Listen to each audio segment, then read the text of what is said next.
everyone. This is Gail from Rainbow Food Rocks, Rainbow Healing Wellness, and Rainbow Herbals. Welcome back. I know it's been a really long time. I have a very special guest with me today. His name is Robert Michael, and he's with the House of Markus. That's Markus, not to be confused with the other spelling. And he is known for creating, operating, and defending private unincorporated organizations such as churches, integrated auxiliaries, private trusts, and membership associations. And today we are going to cover his upcoming private educational seminar, which will help people learn how to take back their rights, protect them from the private side of the law, and also help them set up private organizations. So without further ado, take it from here. Yeah. Well, thank you, Gail. It's a pleasure, and I really, really appreciate it. And this is just so timely, right? Because everybody is wondering what to do. How do I, well, first off, people are wondering, how does it seem like, why don't I have rights? How did that happen? How can, these structures, these government structures, if you will, or whatever, how can they just run right over me and act like I don't have any rights? And the truth of the matter is you don't. You haven't. You never had. You only had privileges. So that's a deep rabbit hole, right? And people are usually blown away by that. But until we accept that truth to move into a new reality, we can't, because we're stuck trying to fix the old and broken, which will never be fixed. It's actually not even broken. It functions exactly the way it's supposed to. It's just that none of us were taught how it functions, why it functions that way, what its true purpose is. It's a big deception. It's a big lie. And anybody that's ever read the Bible will know about deception. And I'm not talking about the Bible from a religious standpoint. I'm talking about it from, just a pure perspective of what those books are actually saying, right? Everything's about deception. Everything's about the reversal. So I teach people, of course, how to connect with that, right? With their spirit and everything, and how to be grounded in real, it's kind of hard to say, but real law, if you will, which is not what you think, right? Everybody thinks, well, the law, the state says, the Fed says, the this, the that. Okay, that's a form of law, but that's not the law. And when you really understand what the law is, your whole entire perspective changes, because you realize, wow, the wool's been pulled over my eyes. I can't even hire an attorney, because that just means I'm giving my rights away when you really look at it. So what I did was, years and years ago, when I got involved with Waking Up in 2009, I started studying because I saw my parents losing their home through the bubble burst, okay, of the mortgage industry and the housing industry. And it just wasn't right. My parents are hardworking parents. We all are, contractors for the most part. And they were losing their home. They were losing everything. And when they did the investigative forensics on their mortgage note, they found out that the bank had made, several $1 million on their home before the first 5 years that they were even in it. So when you look at that and you bring that into a court and you go, no, these guys have been paid. They've been paid, right? Why are they taking my home? And then you go deeper and you look at anybody that has a mortgage that's watching this, or a deed, go to your county and look your deed up. You're a tenant. You're not an owner. It says clearly on the deed, you're a tenant, joint tenant. So how do you own it? Deeds are everything in real property transfer. I mean, a deed is your title to the ownership, essentially. Yes, there's a title company, but the deed is super important. So when I started learning all this, I was like, whoa, there's a whole new world out there. And at first, it took me a while. It took me about a year of denial, of saying, no, none of that's true. I can't believe you, mom and dad. Why are you guys doing this? Like, you're fighting the system and all this stuff. And it took me about a year to realize they're right. And there's something really, really wrong here. But I'm not one to just take things off the internet. I have to really, really dive deep. So I spent years studying legal language, just the law dictionary. If you don't own a law dictionary, how can you know the language of the law? Because it's not the same language. That's why there's a dictionary.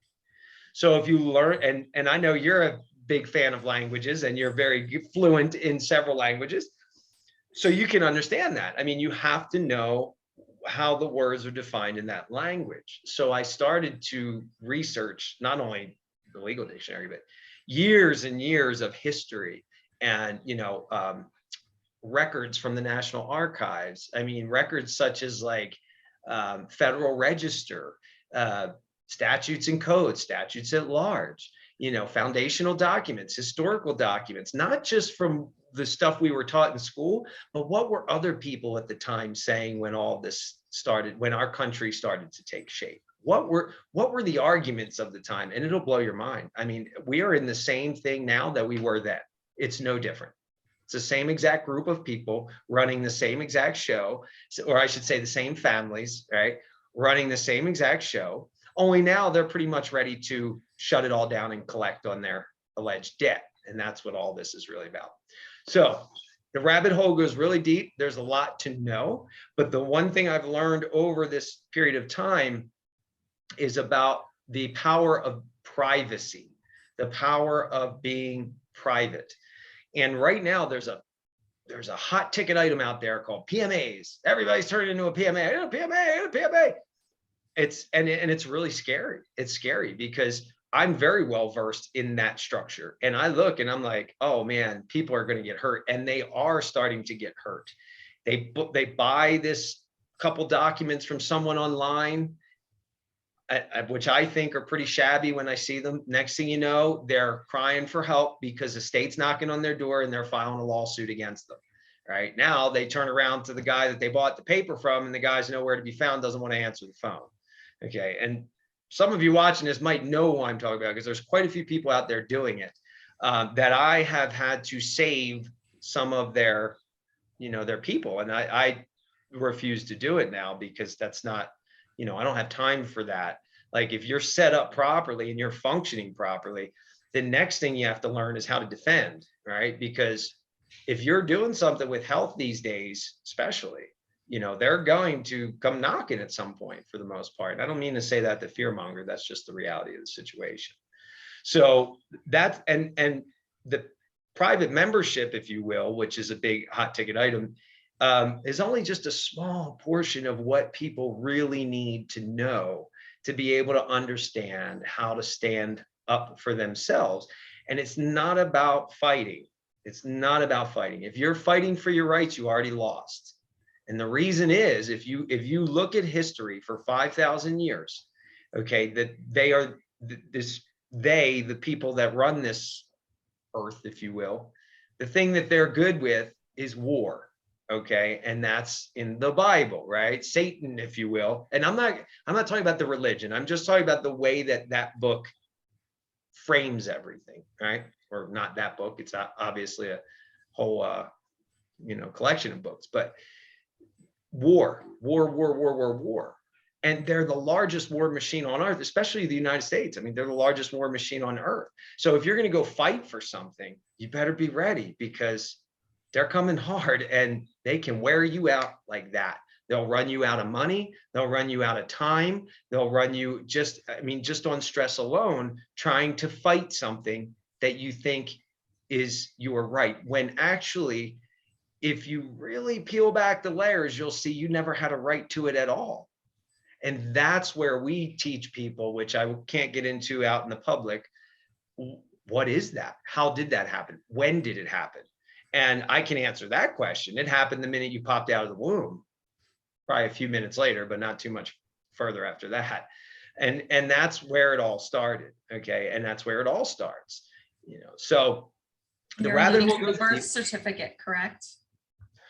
Well, yeah, a lot of people say the birth certificate, but it's actually registering you at birth, right? So the certificate is just a certificate saying, yes, this child was born alive and registered its name and everything with us, right? So, but yes, essentially that's where the rabbit hole goes on that subject. So, you know, it's really important today that people start to understand this and actually take action, which is why our seminar on August 20th and 21st is not a speaking seminar. We're not there to just speak to people. We're there to teach and to hopefully empower people to take steps. Because without that, we're just all talking about it. There's no action. You know, let's give people some information too. So you're talking about in August. So specifically it's August 20th and August 21st. So it's a 2-day retreat, correct? And it's about 6 hours each day. Yep. You're going to have vendors there, and you're going to have a social event where people are dancing, and you're having a VIP dinner. Is that correct? Yes. So we fellowship. It's actually the House of Markus Fellowship is the full name of the organization. And we always have fellowship, right? Because that's what community is all about. So it's 6 hours of education.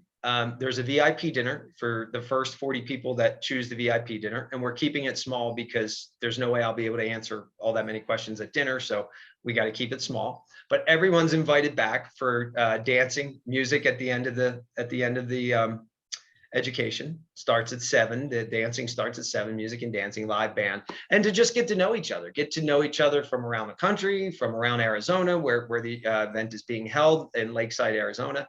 And it's really just a fun time. And then the second day is, again, 6 hours of teaching.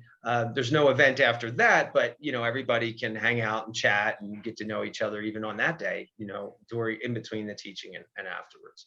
So it's a really important day. We do plan on having a few vendors. We'd like some more vendors. We don't have a lot signed up. We got Gail signed up, so you need to come out just to see Gail. You're going to announce that.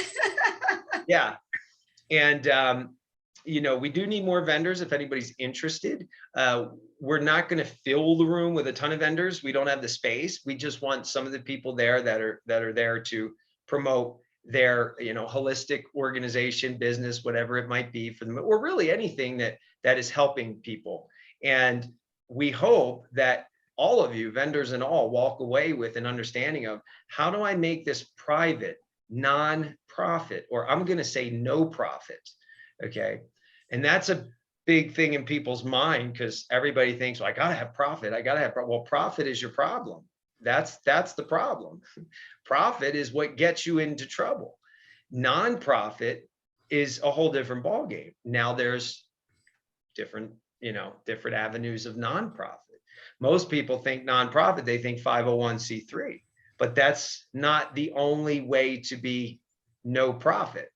And I say no profit because there is one way, well, there's a few, to be completely no profit and not have any filing requirements for, and again, this isn't tax advice or legal advice. You can look it up yourself. Okay. Churches, number one, a real church, not just a tax front, does not have to apply for 501c3 status and can still have all the benefits of a nonprofit. Okay. It can still give out receipts for people that donate. It still does not have to pay tax on the money as long as it's being used back into the organization and to pay people who are working for it, things like that, just like any other business. Okay, but under 26 United States Code, Title 26, okay, 508 C1A, it clearly says churches, the churches, its integrated auxiliaries, conventions, and associations of churches do not have to apply. They're accepted, EXCEPTED, accepted from applying for 501c3 status. Now, what does that say about all the churches out there who are running in and filing for 501c3 status? They've all sold their soul to Satan. They've sold their church and they don't even know it. And why do I say Satan? Because if you've ever studied, different ancient texts, the Nag Hammadi and different texts like the Book of Enoch and stuff, you will see that, the Satan, if you will, was the one who brought in to this planet the idea of money and war, okay, and vanity and all of these things. That was brought to this planet. For those of you that are, familiar with, the deep history of this planet, way back from Atlantis, they brought this problem, if you will, of money on purpose, because that's how you control everyone, right? So that to me says, well, that's the quote unquote devil. I mean, it's the dark, right? That's just the dark energy. I don't get into like a guy below that's red, and a guy upstairs with a beard. I don't get into any of that. But essentially, the Bible tells us all of this in fine detail about what to do, how to go about it. The problem is it's been taught in a way that is deceptive. So we don't really understand exactly what it's saying. All right. But we've picked it apart with some really good theologians and stuff like that, that can really read between the lines.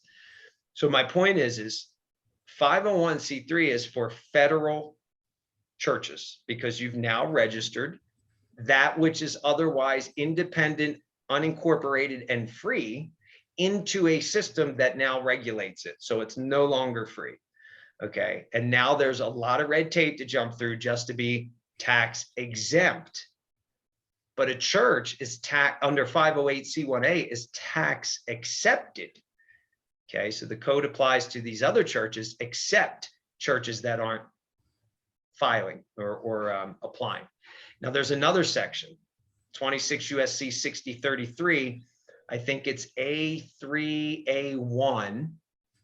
Could be wrong on that, but if you look under 6033 and read down the paragraph, sub paragraphs, you'll see that churches, their integrated auxiliaries, associations, and conventions of churches are not required to file any tax information, or information returns, I believe is the verbiage. Okay. So not only is it accepted from applying for 501c3 status, it's also clear that they owe the government no returns, right? No information. So now that's one organization. I don't want to sell the farm and get into the other structures here, because again, I believe it all should remain in the private. But people do have a right to private assembly. Now, the problem that I see with these, what people are calling PMAs, one thing is that they're calling them PMAs. Okay, because you can try to search on the internet for like law about PMAs, and you're not going to find much. At least I haven't found much, because that's not really what they are. They're in the law, in the legal system, they're called unincorporated associations, what we call UAs for abbreviated, right? Unincorporated associations. So your Freemasons, your Knights of Columbus, your VFW, your college, what do you call it? Your sororities and your fraternities. Yes, they're all unincorporated associations. They are private member associations, right? Which is everybody's calling PMA. And what I see is, it's unfortunate, but a lot of people are like taking their business and trying to turn it into a PMA, which is really a bad move if you do it in the way that I've been seeing people do it, because they don't change the name, or they make the name of the PMA the name of the business. They're advertising out in the public, you know, all that stuff. Do the Masons advertise out in the public? No, they have put commercials out, but if you watch the commercials they put out, it's very limited on what they tell you, right? They just draw you in to come be a member. All right, same kind of thing. If you have a unincorporated association, you really have to understand how it's set up and how it should operate. And again, that's some things that we go over in the private seminar. But these are things that can really be powerful tools, and everything is coming back to the spirit. Now, in the legal system, from what I've studied for 14 years, and by the way, I haven't just studied it, like I have put myself in harm's way to test all of this and defend it. And yeah, I mean, it hurt sometimes. It hurt. Okay, I'll just tell you that. We'll just leave it there. But I have put myself in harm's way. I have gotten myself arrested in things to try out certain aspects, not just of the private organizations. I didn't get in any trouble for any of that. However, being involved with one, I did. Okay. And the reason that they did that was the reason I was roped up in it is because they were trying to shut it down, because it was so powerful and untouchable. So they had to frame a story to come after us, and that's what they did. Fortunately, I got everything dismissed. I beat it all on my own, and that's another story for another time. But again, they don't like these things because they're really powerful. Now, what I see out there is the new buzzword is PMA. And there's always a buzzword. There's always a lightning rod that they look for. What they do is they allow people to create so many of these, before they come in and pounce and show, and then they make a spectacle out of it so that everybody else gets scared and shuts down, right? That's a typical Kabbalist type of plan. If you just look at history and look at these things over history that they've implemented many, many times. That's just what they do. And what I see are the people who are desperate to get their freedom and still do business and be connected to the system, even though they don't want to be in it. They don't really fully understand the concepts that they need to understand in order to back the state off immediately or the feds off immediately. They don't understand the law behind it. They don't understand why this thing has power. And then when I've read some of the articles of association, I was really like, oh man, this isn't good. Like, this isn't good, because they're not written well. You could tell they're copied from someone else off the internet, and they're copy. Someone grabbed a hold of it, started making money off it, and they're going around saying, oh, we're doing great things. But at the same time, it's like, are you really? Because if your people get in trouble and they come to you and you won't even answer the phone, how are you really doing great things? Like, what is really your intention? So intention is definitely key as well with anything. Absolutely. And, the House of Markus Fellowship is actually an integrated auxiliary of the Unity of Divine Creation Ministry. It's not a PMA, although it is a private organization and it is a membership-based organization. The Unity of Divine Creation Ministry is the main organization. And then the UA is a separate organization that's supported by the church. That's what a UA, or I'm sorry, an integrated auxiliary is. So the House of Markus membership is private. We don't put a lot out there. People come in, we have a very minimal donation, monthly donation that we ask. And our thing is to constantly build. So the donations from the members go to build the organization, continually build it out, because we don't have startup capital. It's not like, you can't have an investor on things like this because it's not business. And that's one of the biggest things people have to start understanding: stop doing commerce. Because remember, what does the federal government have authority over? Commerce. And at the seminar, we'll get into the nitty-gritty about how they control every aspect of your life through commercial law completely. Now, a lot of people on the internet see some stuff like, oh, it's all law of the sea and admiralty. And I don't know if some of your listeners are familiar with that, but they might be. Yeah, they are. All these things that you're talking about, they should be familiar with. So go ahead. Good. Because while there is some merit to that, it's not as cut and dry. And if you go trying to argue those points in any legal situation, you're going to get called a sovereign citizen, which is a very bad thing to be called, because in their book, a sovereign citizen is one that doesn't believe in any law, right? State or federal. They're tax evaders or protesters. They're cop killers. They are, angry anti-government people. We don't want to be called sovereigns. I don't use the word sovereign. God is sovereign. I'm an heir. That's how I see it, right? So, and in this country, we were never sovereign. People go, oh, we were sovereign. No, we were never sovereign. The collective body of people were sovereign. And if you read law the right way from those who constructed it here, it has been said over and over and over in numerous court cases throughout history. The body of people are the sovereignty, not one each individual. While each individual retains rights of that sovereign body, each individual is not sovereign. Okay, in this country, in the law structure, it's the body of people together that is sovereign. Okay, so again, there's a lot of misinformation out there.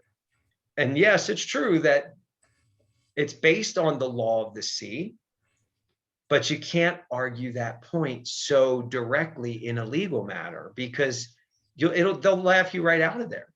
First thing they'll do is say you need a psych eval. They'll call you crazy. Then you're stuck with that. Now you got to try to overcome a psych eval, which usually is a setup, because whoever's doing the test is usually on the side of the court and they wind up calling you crazy anyway, just to do it.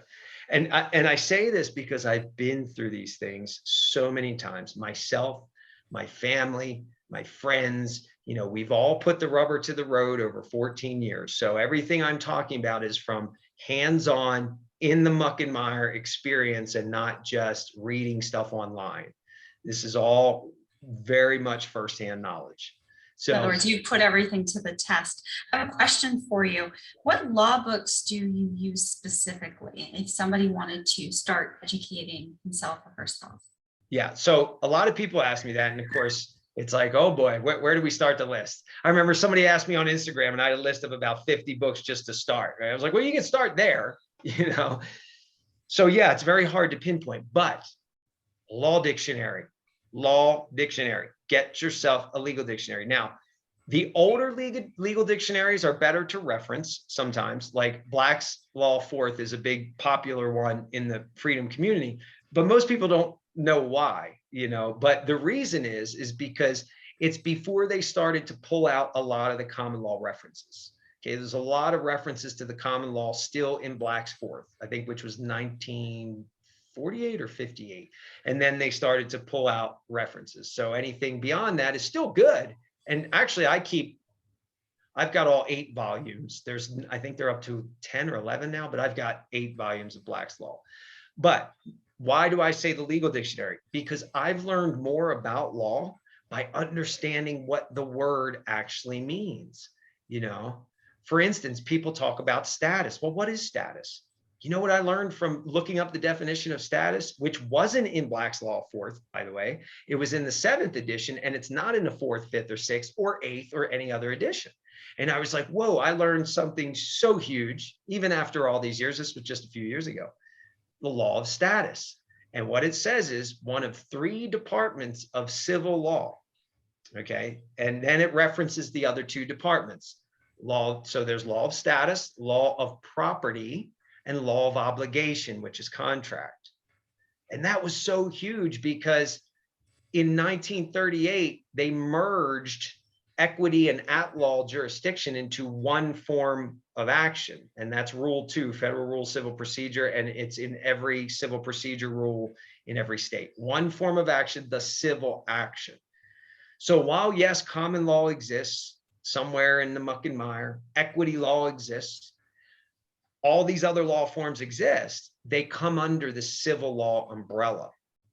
And in civil law, so you don't get lost in the muck and mire, think about it this way. There's only 3 things that all of the statutes and codes can pertain to. Only 3: status, property, and obligation. Okay, that's huge. That was such a huge eye-opener for me. So I tell people law dictionary. Some of the other resources, I make sure I use reputable, recognized resources. Cornell Law. I'm on Cornell Law constantly, right? Can't deny Cornell Law School, Justia. I use a paid membership to a site called Case Text, which is a court case site that I pay yearly, and I can access any court case out of any time in any jurisdiction in this country. They're all there. It's a great search engine. I love it, but you do pay for it. Law encyclopedias. So think about growing up in school. We had dictionaries, we had encyclopedias. Same thing in law. You have a dictionary, you have encyclopedias. And in this country, there's particularly 2: American jurisprudence and Corpus Juris Secundum.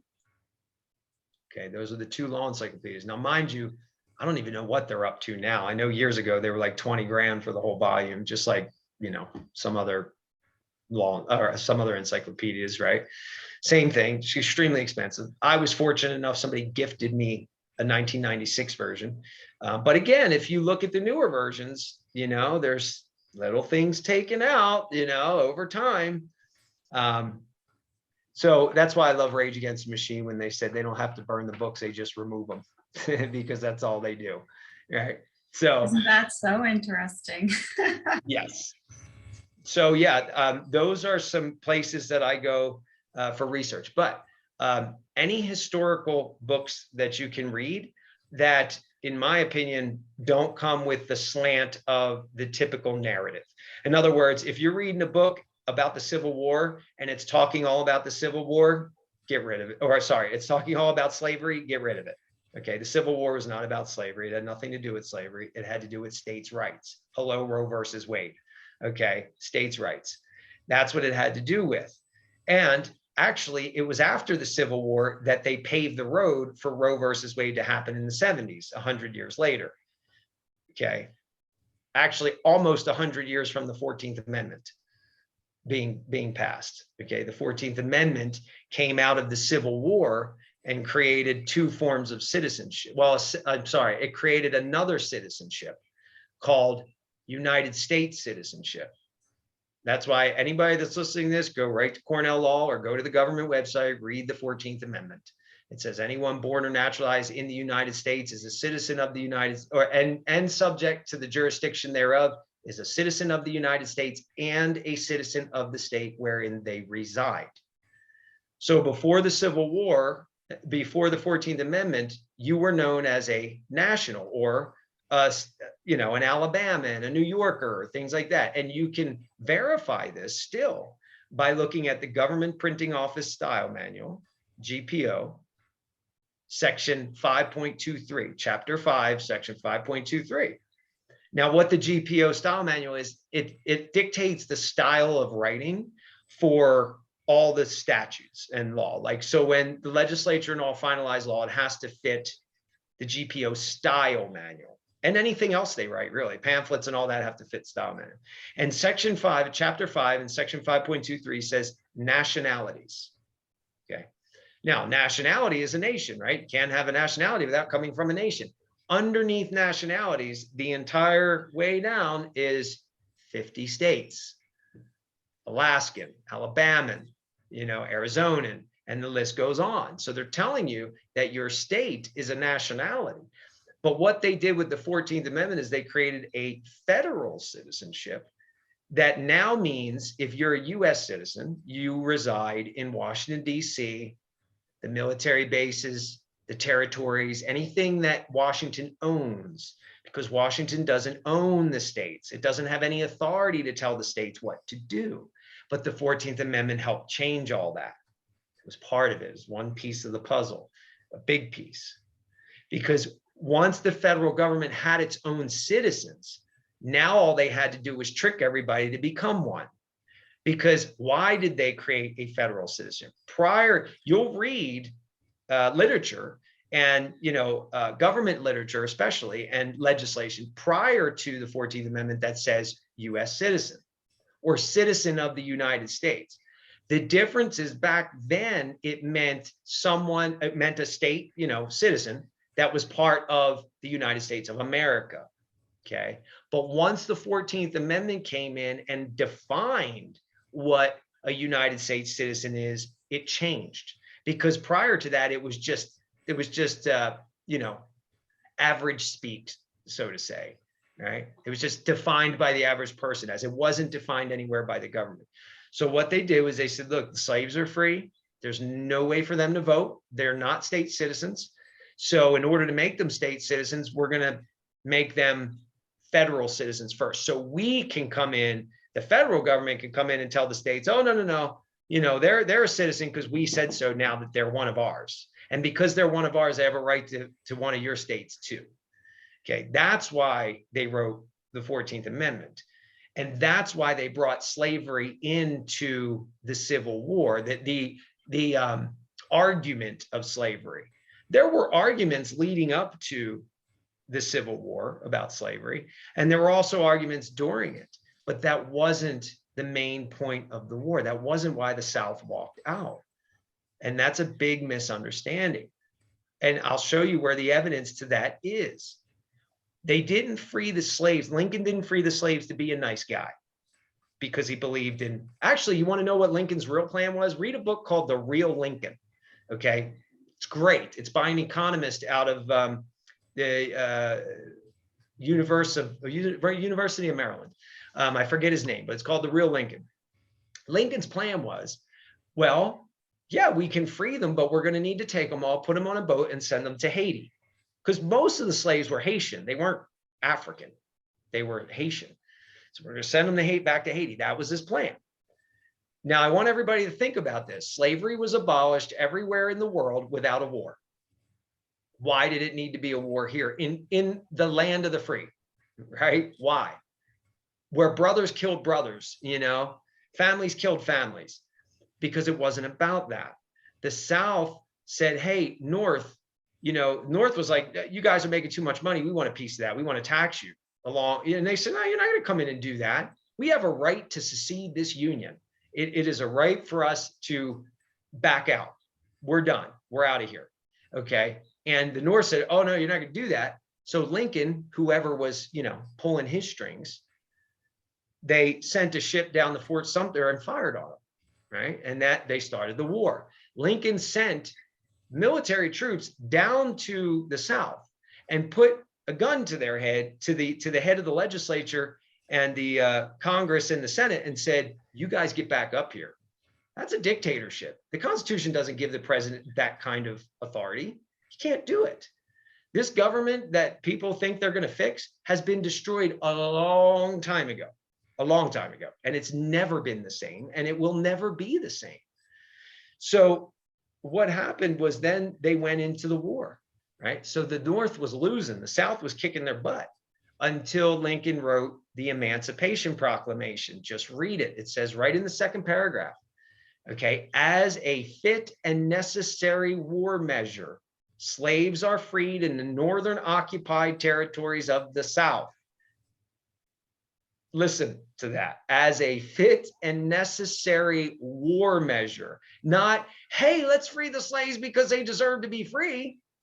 No, we need to win this war. So if we set them free on the plantations down there, the Southern boys are going to run home because they're afraid that their slaves are going to uprise and kill their wives and their children who are defenseless back on the plantations. And that's exactly what happened.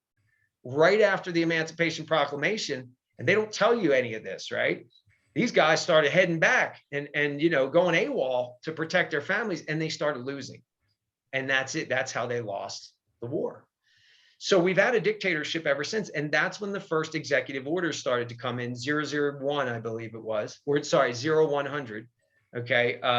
Lincoln took extraordinary military powers that the president didn't have and still doesn't have to this day. And anytime the president does that, the Constitution is on standby, doesn't apply in times of war and emergency. And if you want, man, I don't have it in front of me. I should have pulled it up. If you want a Senate report on that, okay, from 1973, 100 years later, there's a Senate report from 1973. You could even Google it, Senate report 1973, emergency powers, and I bet you it'll come up. And what they're saying in there is most people, if not all, and their grandparents have lived under emergency rule their entire lives and have never known it.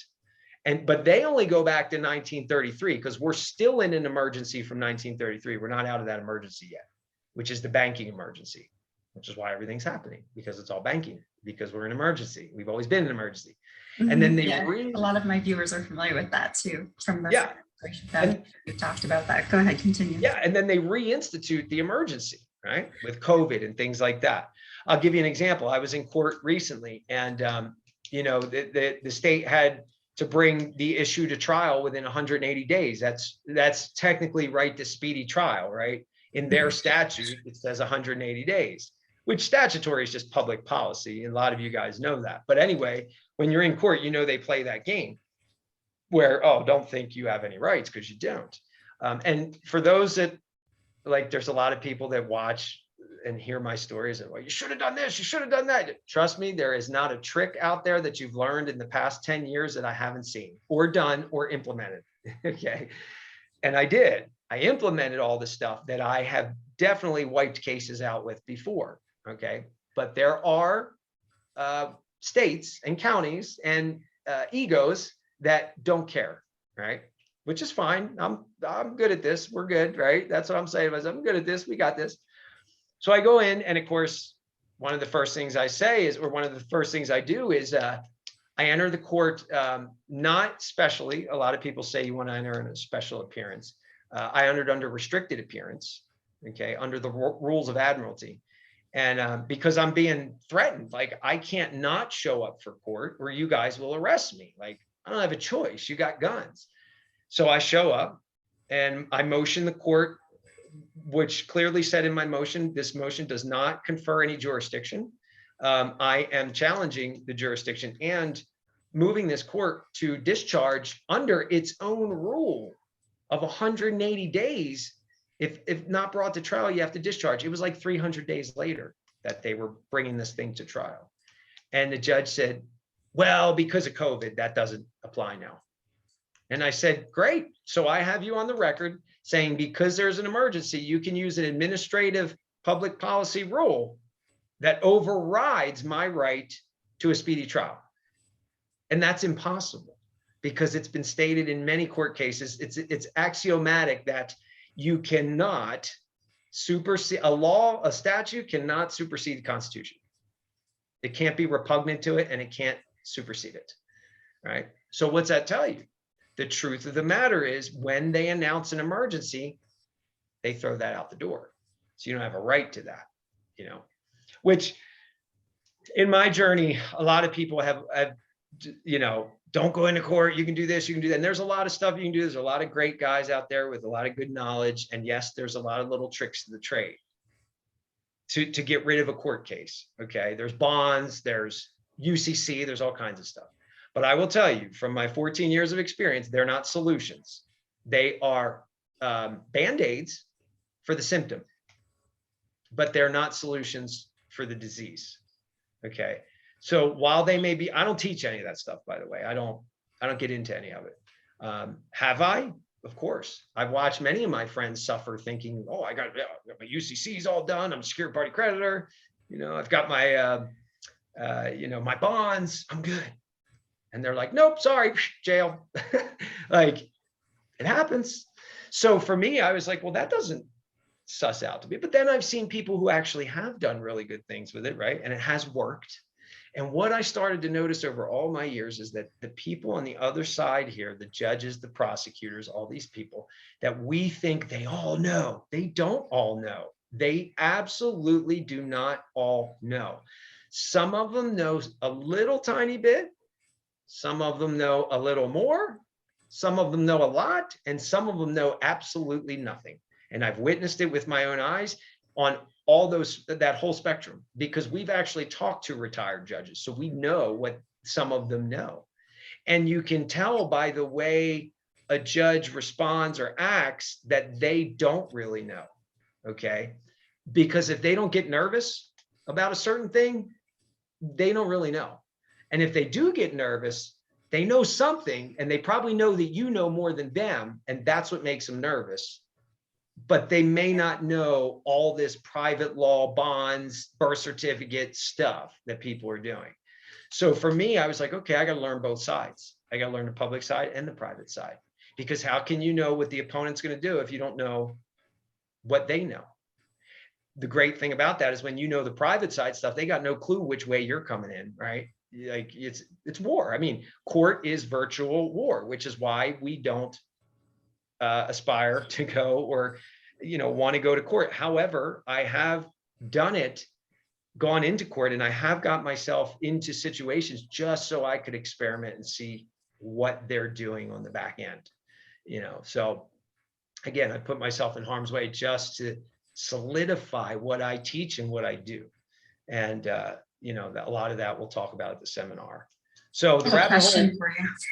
Go ahead. So I have a question for you. So a lot of people are talking about American State National, and then heard it connected to the 14th Amendment in certain conversations in certain groups. And so what can you tell us about that? Is there any kind of knowledge that you can share about that? Absolutely. Just what I just said, it mainly, sometimes it works, sometimes it doesn't. Okay. I've seen people that have had it and amazing things have happened, right? Where they have declared their American national. I do that too. Like everything I declare, I'm an American, period. I know I'm not a US citizen. I've got records to show that, recorded at the county. It's all, I'm all done with that. But that doesn't mean they're going to accept it all the time, no matter who you notice, right? So from what I understand about a lot of people doing American national stuff, they're declaring in affidavits and then they're giving notice. And that's great. A lot of times you get somewhere with that, but a lot of times you don't. So to me, I look at it and I go, wow, that's a great tool, but it's not a solution. It's still not a solution. So I'm not knocking it. I'm just saying that's not what House of Markus does, for a good reason, right? Because we don't want to keep whacking off the branches, you know. Is it good knowledge? Yeah, it all applies. And everything I've seen, mostly correct. I do see a lot of misinformation flying around about, and I don't like to argue. Well, I shouldn't say that. I'm really good at it, but but I don't like to waste time arguing with people just so I can prove I'm right.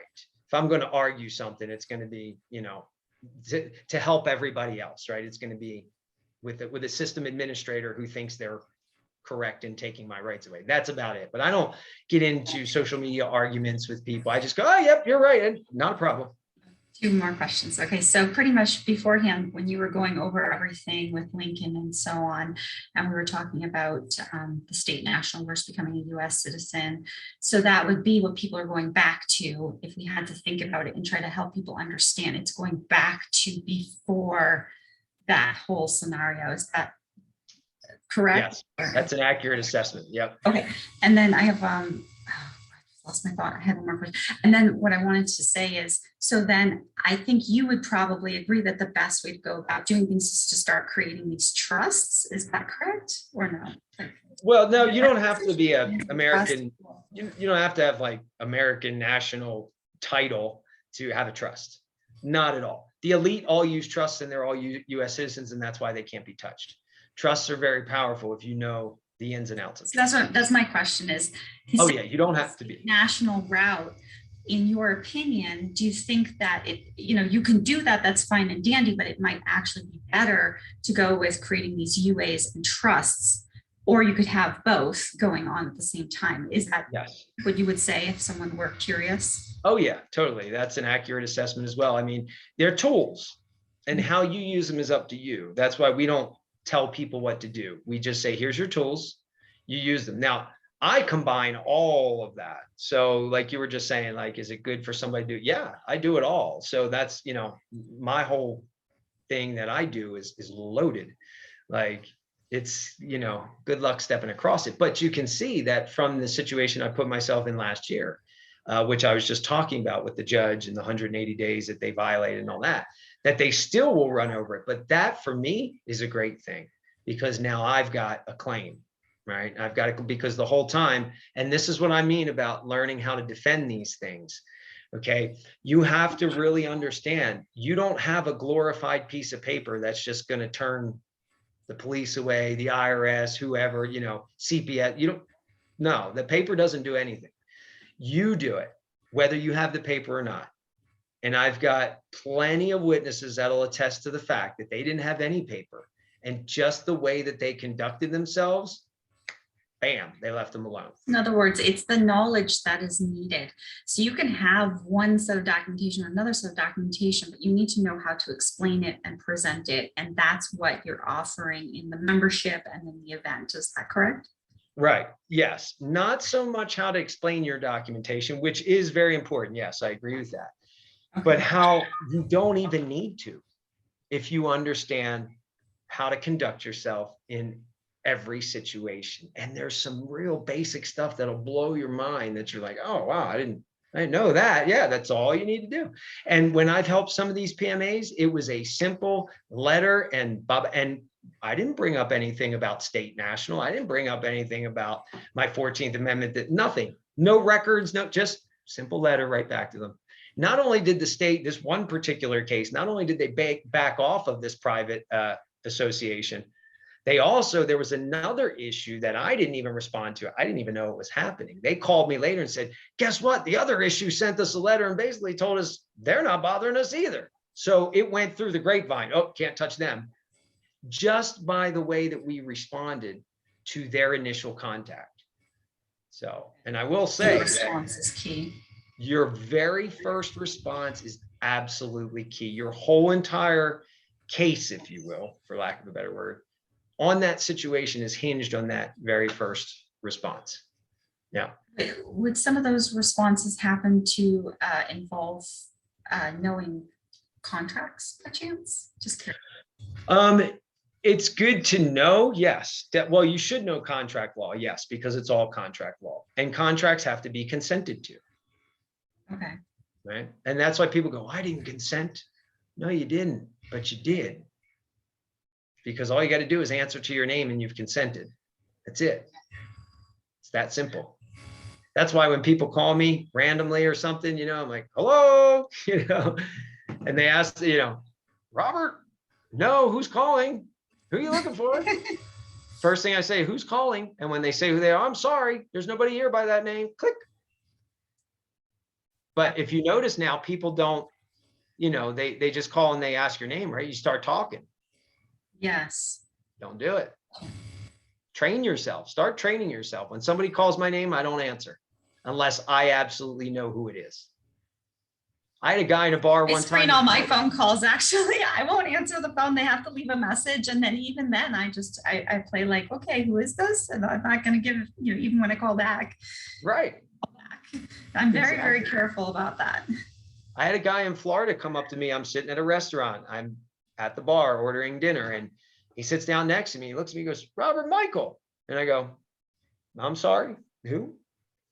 And he's like, oh man, I thought you were somebody else, man. Somebody I saw on the internet. And I was like, not me, man. Kept eating, you know? I'm like, oh, this is awkward. And then he's like, man, you sound like him too. And he kept saying this stuff. I said, no, man, but I said, by the way, what's your name? And he told me his name, and I recognized him from Facebook because I used to be on Facebook. This was a few years ago. And then I was like, oh, I know who you are, because we've had exchanges before. It just happened to wind up in this restaurant. Small world. Yeah. Small world. So it was okay to open up at that point, but you know, I was holding my ground until I picked around and kind of found out who it was, you know. But yeah, it is. It's a small world, and you never know who's going to call your name. So, and the name is the key to everything, really. Mm-hmm. If you really get down to brass tacks, it's the key to everything. So, yeah. Yeah, note for a second, just one moment. So I just want to say too, that what we're doing at the seminar is teaching very practical ways to protect yourself. Okay. And, you know, giving people action items to do. We're not just up there speaking. It's not a speaking event. It's an educational event. You're learning something. You're coming to learn and hopefully be a part of our community, because in our community, in our membership at the House of Markus, we have a community forum that is packed with people on there, all the members just teaching each other all these different aspects of laws, you know, going over what they've seen, what's worked, what's not worked, all this stuff. And there's no arguing. And we have over, I forget, like we just opened the UA in December, and we've probably got, 50 or 60,000 chats on there, and no one has argued.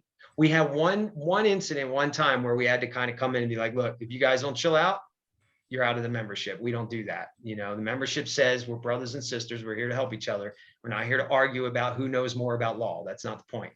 And that was it. It was that one time. So it's a great asset just to be a part of the community every month, to have that, that support.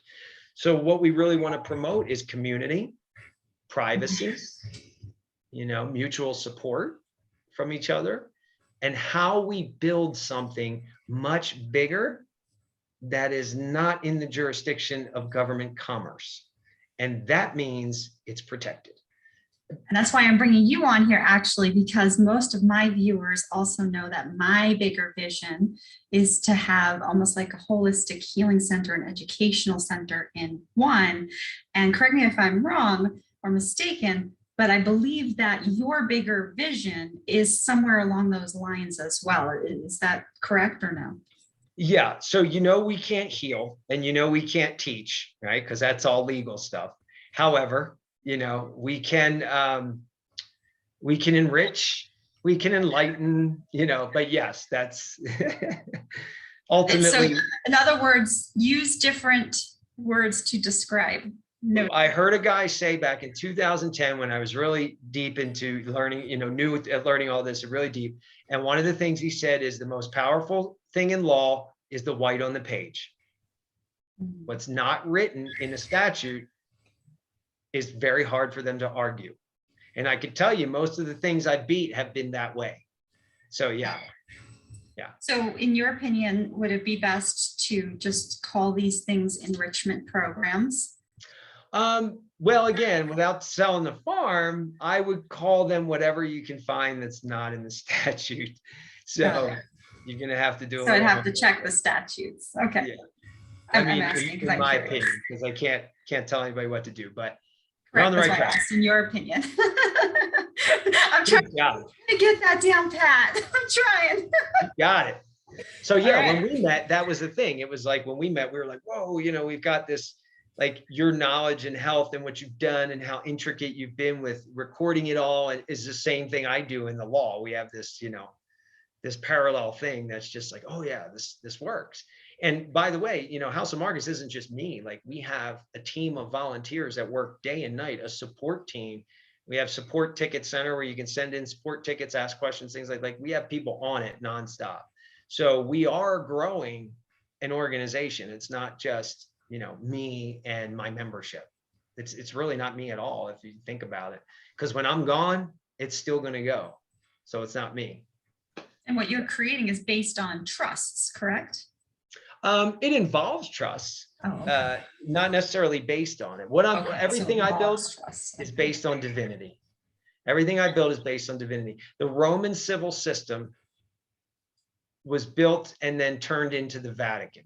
Okay. And then the Vatican took it and made it the church system. Okay. And then they went around and they, of course, made all the kings and queens scared to death of them because they weren't going to go to heaven. So you had to go through, you know, there shall be no salvation except through the church. Okay. So you got to look at history, what they did from Rome into the medieval times, because that's where a lot of the keys are. Okay, so they went from polytheism to monotheism overnight with Constantine. Constantine all of a sudden stepped out, became a Christian after they had the Nicene Council. Many people realize that at the Nicene Council, they pulled a bunch of stuff out of the Bible, you know, and a bunch of books, and then they put together the narrative that they wanted, right? So that people couldn't figure it out. And then they said, oh, there's only one God. Oh, and there's a guy named Jesus, and he's the only one that can do this. No one else, which was a big lie, right? Because if you're disempowered from the beginning, you're never going to know that the man was just teaching to be like him because you have the same powers. Ye shall do greater things than I. I mean, it's right in your face in the book, you know? So that has a ton to do with our law system today, a ton. So we base everything off of biblical. Well, I shouldn't say we base everything off biblical. Our law starts with divinity, okay? Even our documentation, because that's where the crown comes from, right? The crown is your connection to divinity. That's why we are crowned. That's why you see behind me, the seal that was given to me in my visions of, yes, this is the seal you're going to create. Okay, great. Because in that law system, they recognize certain symbols. We all know there's a lot of symbolism. Okay. Mm-hmm. I was trying to come up with a seal for one of our organizations, which, by the way, that's a seal for what's called the Shem Society. That's a different, you know, that'll house the House of Markus and other UAs and stuff like that. But the Shem Society is the society. And for months and months, I tried at it to use my brain, right? That didn't work. All of a sudden, I had some very, you know, interesting downloads, and I woke up and I was like, okay, this is it. You know, this is it. I have to speak to them in the symbols that they recognize. And it comes out of the Bible because they've built the entire Babylonian system, the Roman system and everything. They built it all off the Bible. Our modern Babylonian system is all built on the Bible. So when we speak to them in those terms, they know it. See, so that's why you'll see Bible quotes all over our stuff and all. Okay, it's not that we're like hardcore Christians, got to go to church, and we don't believe in dogma, we don't believe in religion, and we don't believe in proselytizing. We believe that the Bible is how they built the system. So you can't fit a square peg in a round hole. A lot of these guys doing American national stuff and all, they go way overboard. They start trying to fit a square peg in a round hole, or a round peg in a square hole, right? System doesn't compute that. It doesn't compute private rights. It doesn't compute private side stuff. It doesn't. It only computes public side stuff. So it's not so much a lot of times that we're being railroaded consciously. These people just have no clue what to do with it. They're like, our system can't handle that. So when we go back to the Bible, that's our way of going to the root and saying, we're talking to you from God, and the God that y'all are aware of, right? There's two gods that they use, right? Baal, Satan, all that.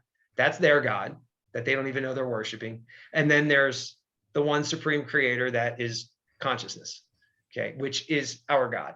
But the great part about it is the Bible is so deceptive. We can go, but aren't you talking about the one supreme creator? Uh-oh, the emperor has no clothes. Now they're busted, right? What do we do? We can't let them know we worship Satan. Like, we have to go with this. And if you look at the Pope's seal, okay, it says, you are Peter, servant of the servants of God. So, and I'm saying this for a lot of you that don't realize the Vatican is one of the most powerful slave masters on this planet. Okay. My viewers know that. Go ahead, continue, because there are other people. And I have had very personal experiences with this, like to the nth degree, which is, a story for another time. You can go on my YouTube and watch some of the stuff we did in 2013. Okay, but yes, we were definitely dealing with some major power. But the Pope's seal says, you are Peter, servant of the servants of God. So guess what happens when the servants of God show up? You have to serve us, right? Servant of the servants of God. Well, I'm a servant to God. I'm here to do the will of God, which is, grow this earth, nurture it, make it for God's children. Isn't that what you're doing, Pope? I mean, you are my servant, right? And we've done some pretty interesting things. And I don't believe in coincidence, but for those that do, there were some very coincidental things that happened.